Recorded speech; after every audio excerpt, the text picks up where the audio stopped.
കണ്ടാലും പഠിക്കില്ല, കേട്ടാലും പഠിക്കില്ല, കൊണ്ടാലും പഠിക്കില്ല. അല്ല മാഷേ, അതാണ് ഈ ലോകം.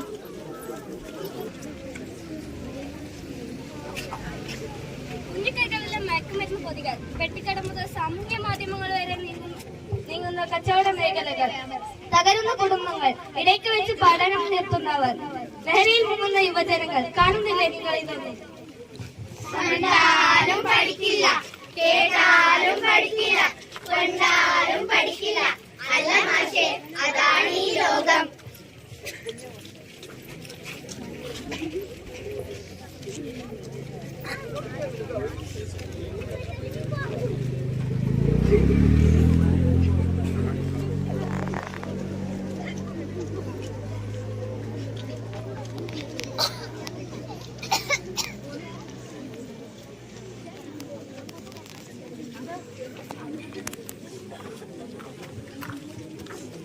പുകവലി ആരോഗ്യത്തിന് ഹാനികരമെന്നത് സിനിമയിലും പരസ്യ ബോർഡുകളിൽ മാത്രം ഒതുങ്ങുമ്പോൾ ശ്വാസകോശ ക്യാൻസർ ബാധിതരുടെ എണ്ണം വർദ്ധിക്കുകയാണിവിടെ.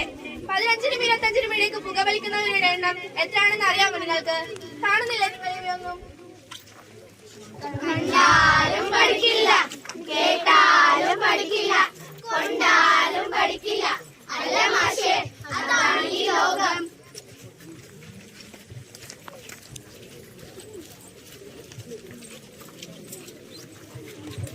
എന്തൊക്കെ പ്രതീക്ഷയായിരുന്നു നിന്നെ കുറിച്ച്? നിന്റെ കയ്യിൽ നിന്നും കിട്ടിയത് 6 കിലോ സാധനമായിരുന്നു പോലും. നീ രാവിലെ സ്കൂളിലേക്കാന്ന് പറഞ്ഞിട്ട് നിന്നെ പറ്റി ഞാൻ എന്തൊക്കെയാ കേൾക്കുന്നത്? ಅಮಲು ಪದಾರ್ಥಗಳನ್ನು ಹಂಚುವ ಡಿಜೆ ಪಾರ್ಟಿಗಳು, ಗಾಂಜಾ, ಬ್ರೌನ್ ಶುಗರ್, ಪಾನ್ ಮಸಾಲೆಗಳು ನಮ್ಮ ನಾಡನ್ನು ಹಾಳು ಮಾಡುತ್ತಾ ಇದೆ. ಜೊತೆಗೆ ಮುಂದಿನ ತಲೆಮಾರನ್ನು ಹಾಳು ಮಾಡುತ್ತಾ ಇದೆ. ಇದನ್ನು ನೀವು ಕಾಣುವಿರಲ್ಲವೇ? കണ്ടാലും പഠിക്കില്ല, കേട്ടാലും പഠിക്കില്ല, കൊണ്ടാലും പഠിക്കില്ല. അല്ല മാഷേ, അതാണ് ഈ ലോകം. പ്രിയമുള്ളവരെ, ഈ ഭൂമിയിലെ മനുഷ്യജീവിതം ദൈവത്തിന്റെ ദാനമാണ്.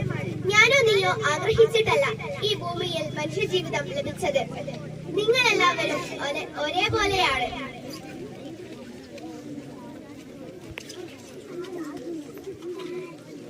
ഈ ഭൂമിയിൽ നിനക്ക് മാത്രം നിറവേറ്റാനുള്ള ജീവിത ദൗത്യം ദൈവം നിന്നെ ഏൽപ്പിച്ചിട്ടുണ്ട്. അത് നീ നിറവേറ്റുന്നില്ല എങ്കിൽ ഈ ഭൂമിയുടെ പൂർണ്ണത അത്രമേൽ കുറഞ്ഞു പോകും. ഇത്ര ശ്രേഷ്ഠമായ ജീവിതം മദ്യത്തിനും മയക്കുമരുന്നിനും പുകയില ഉൽപ്പന്നങ്ങൾക്കുമായി നശിപ്പിക്കാതിരിക്കും. നിന്റെ ജീവിതം നിനക്ക് ലഹരിയാവട്ടെ. ദൈവത്തോടും പ്രപഞ്ചത്തോടും സമൂഹത്തോടും കുടുംബത്തോടുമുള്ള നിന്റെ ഉത്തരവാദിത്വം നിറവേറ്റാൻ കഴിയണം. ഇത്രയെങ്കിലും നിങ്ങളോട് പറയാനാണ് ഞാനിവിടെ വന്നത്. അല്ല മാഷേ, നമ്മൾ ലഹരി വസ്തുക്കൾ ഉപയോഗിക്കുന്നില്ല എന്നും അത് ഉപയോഗിക്കുന്നവരെ അതിൽ നിന്ന് പിന്തിരിപ്പിക്കുമെന്നും പ്രതിജ്ഞ ചെയ്താലോ? നമ്മൾ മാത്രമല്ല, എല്ലാവരും. മാനവരാശിയെ തകർക്കുന്ന മാരക വിപത്താണ് മയക്കുമരുന്ന് എന്ന യാഥാർത്ഥ്യം ഞാൻ തിരിച്ചറിയുന്നു. ലഹരി വസ്തുക്കളുടെ ഉപയോഗം അതുപയോഗിക്കുന്ന വ്യക്തിയോടൊപ്പം കുടുംബത്തെയും സമൂഹത്തെയും പൂർണ്ണമായും നശിപ്പിക്കുന്നുവെന്നും ഞാൻ മനസ്സിലാക്കുന്നു. ഞാനും എന്റെ സമൂഹവും ലഹരിയിൽ വീഴാതിരിക്കാനുള്ള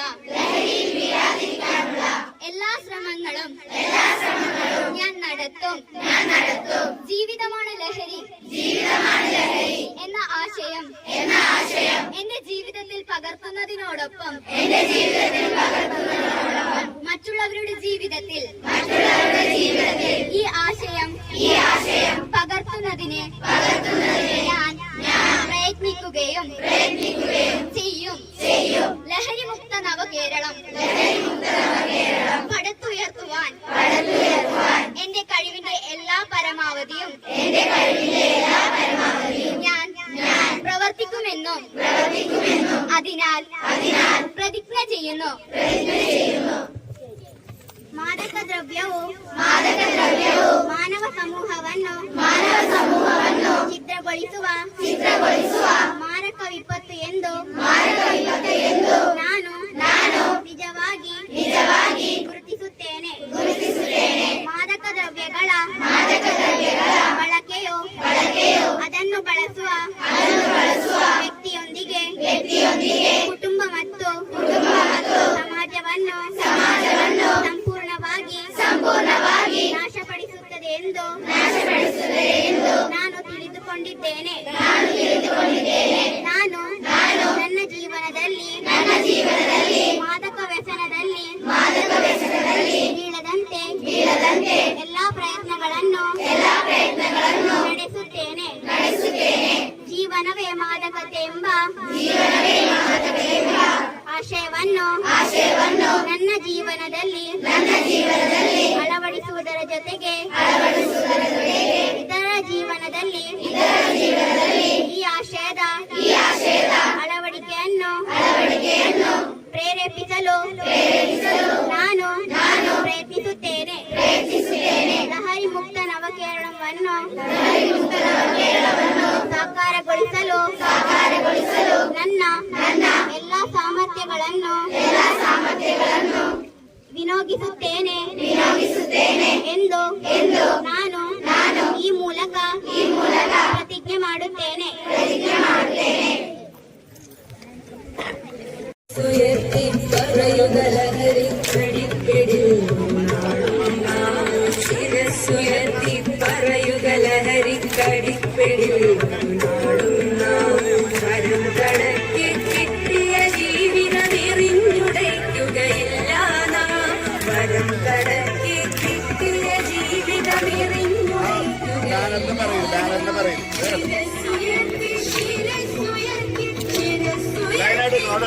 ഭംഗിയായിട്ട്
വകുപ്പിന് കീഴിൽ സംസ്ഥാന വ്യാപകമായി നടത്തിവരുന്ന ഒരു പരിപാടിയാണ് വിമുക്തി. ഇതൊക്കെ നമ്മുടെ ഗവൺമെന്റിന്റെ നേട്ടങ്ങളാണ്.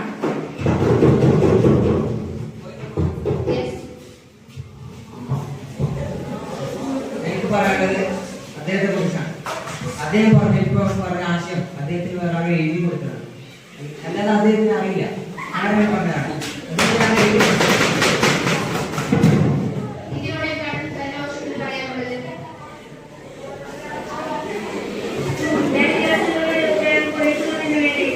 സർക്കാർ ആരംഭിച്ച പദ്ധതിയാണ് വിമുക്തി. ഈ പദ്ധതിയുടെ ഭാഗമായി പല സർവേകളും ലഹരി ദൂഷ്യഫലങ്ങളെ കുറിച്ചും ബോധവൽക്കരണ പരിപാടികൾ നടത്തപ്പെടാറുണ്ട്.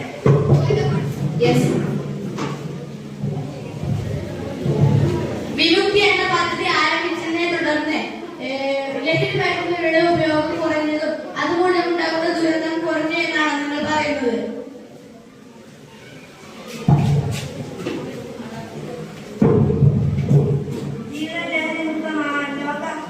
ഞാൻ ചോദിച്ച ചോദ്യത്തിന് വ്യക്തമായ വിശദീകരണം ലഭിച്ചിട്ടില്ല. താങ്കൾ പറഞ്ഞ ചോദ്യത്തിന് ഉത്തരം അതേ നൽകണം.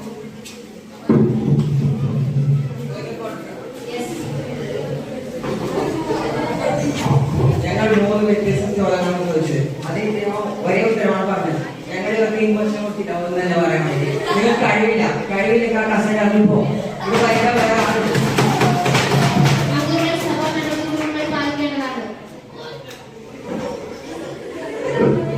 തിക്തും നിലവാരമില്ലാത്ത പ്രവൃത്തിയാണ് ഇവിടെ പ്രതിപക്ഷ അംഗങ്ങൾ ചെയ്തുകൊണ്ടിരിക്കുന്നത്.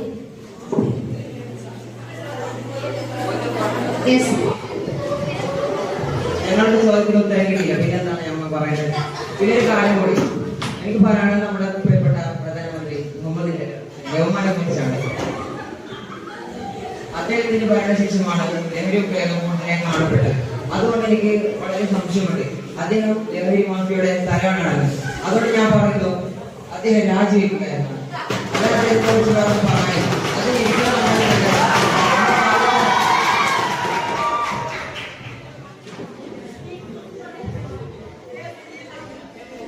നിങ്ങൾ പറഞ്ഞു ഞാൻ മാഫിയയുടെ അടിമയാണ്. എന്താ പറഞ്ഞു അത് ഞാൻ തീർച്ചയായും യോജിക്കുന്നില്ല. കാരണം 5 വർഷം മുമ്പ് നിങ്ങൾ തന്നെയാണ് പ്രതിപക്ഷ നേതാവ് തന്നെയാണ് പ്രൈം മിനിസ്റ്റർ ആയി ഉണ്ടായിരുന്നത്. അപ്പോൾ നിങ്ങൾക്ക് ഇത് പൂർണ്ണമായി വശത്തിനെങ്കിൽ ഇപ്പൊ പ്രശ്നമുണ്ടാകുമായിരിക്കും.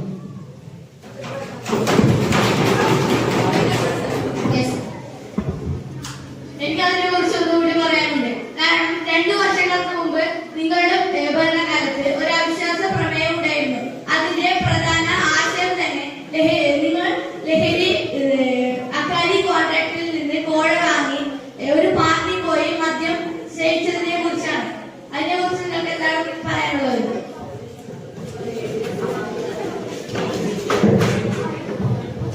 ഇതിനെക്കുറിച്ച് പറയാനുള്ളത്, ഇതിനെക്കുറിച്ച് പോലീസ് നടപടികൾ ഇപ്പോൾ നടന്നുകൊണ്ടിരിക്കുകയാണ്. അത് മുഴുവനായി കഴിഞ്ഞിട്ടില്ല. അതുകൊണ്ട് ഇതിനെ കുറിച്ചൊന്നും പറയാൻ പറ്റില്ല.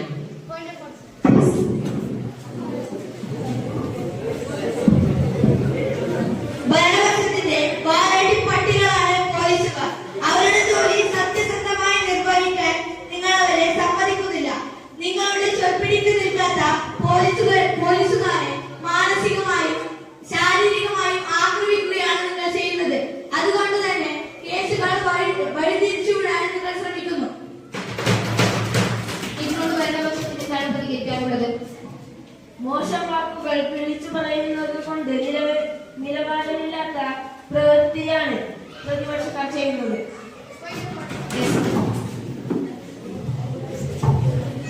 ഞാൻ ഒരു നിലവാരം ഇല്ലാത്ത വാക്കുകളും ഇവിടെ പറഞ്ഞിട്ടില്ല. ഞാൻ പറഞ്ഞത് ഒരു വ്യക്തിയെ അല്ല, സമൂഹത്തെയാണ് ഞാൻ പറഞ്ഞത്. സമൂഹം എന്ന് ഉദ്ദേശിച്ചാൽ പ്രൈം മിനിസ്റ്ററുടെയും ഭരണപക്ഷത്തിന്റെയും ചൊൽപ്പടിക്ക് നിൽക്കുന്ന വാലാട്ടി പട്ടികളായിട്ടാണ് പോലീസുകാരെ ഭരണപക്ഷം കണക്കാക്കുന്നത്. അതായിട്ടാണ് ഞാൻ അവരെ ഉദ്ദേശിച്ചത്. അല്ലാതെ ഒരു മോശം വാക്ക് ഞാൻ ഇവിടെ പറഞ്ഞിട്ടില്ല. അതുമാത്രമല്ല, ലഹരിയുടെ മറവിൽ നിങ്ങളുടെ അനുയായികൾ സ്ത്രീകളെ മാനവപ്പെടുത്തിയിട്ടുണ്ട്. അവരോട് നിങ്ങൾക്ക് സമാധാനം പറയാൻ പറ്റുമോ?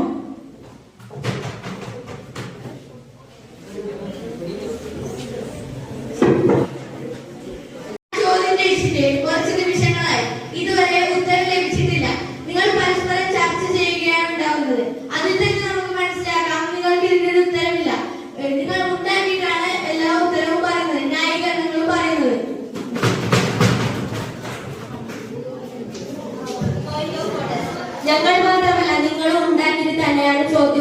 പറയുന്നു.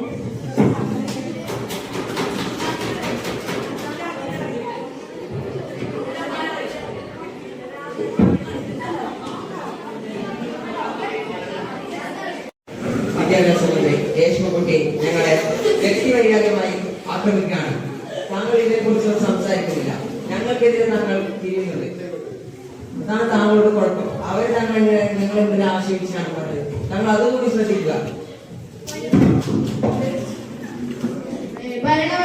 ഭരണപക്ഷം ഓരോ വ്യക്തിയെയും വ്യക്തിപരമായി ആക്രമിക്കുകയാണ് ഇവിടെ ചെയ്യുന്നത്.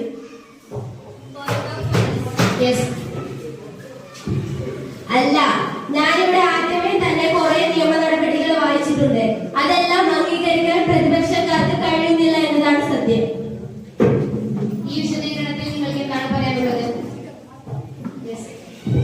നിങ്ങൾ പ്രസംഗിച്ച് കുറച്ച് നടപടികൾ പറഞ്ഞിട്ടുണ്ട്. പക്ഷെ അത് നിങ്ങൾ വാഗ്ദാനങ്ങൾ നൽകുന്നത് മാത്രമാണ്. കണ്ണട വെച്ച് ജനങ്ങളുടെ ദുരിതങ്ങളിൽ കണ്ണടച്ച് പ്രധാനമന്ത്രിയുടെ ഇത്തരം വാഗ്ദാനങ്ങൾ വിശ്വസിക്കാൻ മാത്രം വിഡ്ഢികളല്ല സാർ നമ്മുടെ ജനങ്ങൾ.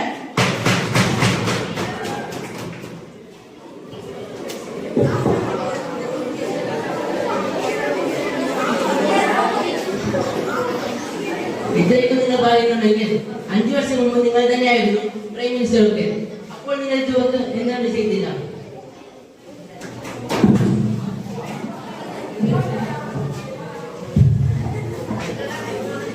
ಜಿಲ್ಲಾ ವ್ಯಾಪ್ತಿಯಲ್ಲಿ ಅನುಕ್ರಮವಾಗಿ ಲಂಚ ಸಾಗಣೆ ಮಾರಾಟ ಮಾಡಿದ್ದವರ ದಾಳಿ ಮಾಡಿ ಎನ್ಡಿಪಿಎಸ್ ಕಾಯ್ದೆ ಜಿಲ್ಲೆಯ ವಿವಿಧ ಪೊಲೀಸ್ ಠಾಣೆಗಳಲ್ಲಿ ಪ್ರಕರಣಗಳನ್ನು ದಾಖಲಿಸಿ ಸಾಧಾರಣ ಪ್ರಕಾರಗಳಲ್ಲಿ ವಶಪಡಿಸಿಕೊಂಡು ಲಂಚವನ್ನು ಜಿಲ್ಲಾ ಡ್ರಗ್ ಡಿಸ್ಪೋಸಲ್ ಕಮಿಟಿ ಕಾಣಿಸಿಕೊಂಡು ക്യാബിനറ്റ് അംഗമായ അതുലിന്റെ അനുയായികളാണ് ബാക്കിയുള്ളവർ എന്ന് പറഞ്ഞാൽ നിങ്ങൾക്ക് നിഷേധിക്കാൻ പറ്റില്ല. പരസ്പര വിരുദ്ധപരമായ കാര്യം അതിൽ പറഞ്ഞിട്ടും കൈകൊട്ടാൻ നിങ്ങൾക്ക് മാത്രമേ കഴിയുള്ളൂ. അത് എത്ര രൂപ കൊടുത്തു അവർക്ക്?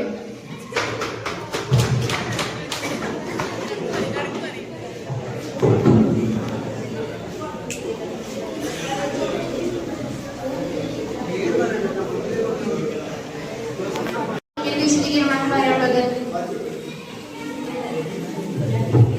ഞാനൊരിക്കലും ആരെയും അധിക്ഷേപിച്ച് പറഞ്ഞിട്ടില്ല.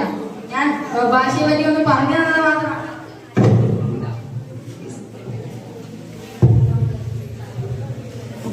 ഞാനതിന് നിങ്ങൾ ആരെയും അധിക്ഷേപിച്ച് പറഞ്ഞു എന്ന് ഞാൻ പറഞ്ഞിട്ടില്ല. പരസ്പര വിരുദ്ധമായ കാര്യങ്ങൾ പറഞ്ഞു എന്നേ പറഞ്ഞിട്ടുള്ളൂ. ഇപ്പോഴും നിങ്ങൾ പരസ്പര വിരുദ്ധമായ കാര്യങ്ങൾ തന്നെയാണ് പറയുന്നത്.